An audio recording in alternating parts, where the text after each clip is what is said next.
Jack, I work with some of the most difficult people. I do too. Do you work with difficult people? And how do you navigate that? Because most of us aren't in a place where we could just walk out of our job.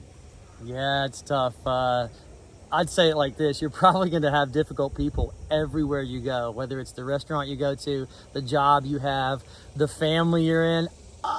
Yeah, you're probably going to deal with difficult people your whole life. That's people are difficult.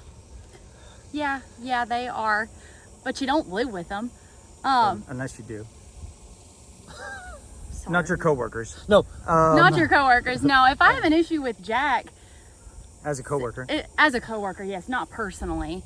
I can just go in my office, or we don't have to have lunch together. Or there are lots of options to get away, and then I get to choose for myself how much I'm going to let that ruin my day or the relationship. If I choose to let it go. It's a Frozen song. If you are not in a place where you can't get away, or maybe you're kind of stuck around the difficult person, it helps me to sometimes remember why I'm doing something. It helps me to remember why I don't eat ice cream. It helps me to remember why I had kids. Remember the motivation that got you there, and sometimes keeping that in the forefront helps you to go through the times when it gets hard to do it. Yeah, that's a good point. You know, I know I'm a nerd, but I like a show called Big Brother. I know it's so fascinating to me. The issue there is that people are in this house and they're having to deal with really difficult people for 3 months or so. But whoever's the last one, you get $500,000. But what's interesting on that show is I'll live with you for $500,000. I don't care who you are. People in that show, people will literally force themselves off of the show because they can't deal with a particular person. And I'm always thinking, are you there for that person? Or are you there to win some money? And I think that's Kevin's point. Like, what is your goal at work? Is it to make money to feed your family, right? Is it to further your career and the purpose in your life? Or is it to get along with this one person? I just think that's kind of petty. If there's a conflict that really is affecting the goal, you can't get to the goal, or it's much harder to get to the goal because this person or this group of people, what are you going to do about it? Because if you continue to build resentment and get frustrated, it's not helping. You're going to end up being tacky to that person and passive aggressive, and there's no solution in that. So what are we going to do about it?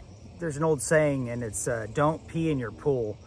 Which is actually both literally true and figuratively true. Your work is a place that you have to be in. You have to swim in it anyways. And then when we run in our mind all of the offenses of the difficult person and how much we hate the difficult person and how much we wish they might get like raging hemorrhoids and stuff over and over, and what did they mean when they said that, and like all of the things, if you keep running that in your head, you're peeing in your metaphorical pool. You're making your mind go to like a bad toxic place, and you'll make a day that may have good things in it too entirely bad. Yeah, I think one little trick you could do is when you're going to work, go ahead and forecast how the day is going to go in your mind. Hey, this is going to, if this person does this, I'm going to respond like this. This person usually does this when I come in, so when he does this today, this is how I'm going to respond. Go ahead and plan the day out in the way that you want to live it. And what's interesting is when that thing happens and you respond the way that you plan to in the car, a smile will come on your face because you know that you've won, and not against him, but with yourself. You've been able to accomplish that and not let your emotions get the best of you. So think about how you want to spend that day, and then create a path for yourself. Next time you say good morning, I'm going to punch you in the face. I'm just kidding. That is not it. If your world is as big as your office, it is entirely too small. Somebody who's rude at a place where you work, your office, your restaurant, your store, pick it, whatever it is. If your entire world is your job, then all of the little offenses become big offenses. And so it might be beneficial to see if your world needs to get bigger. If it does, work to make it bigger. And if you're working with difficult people, give us a call.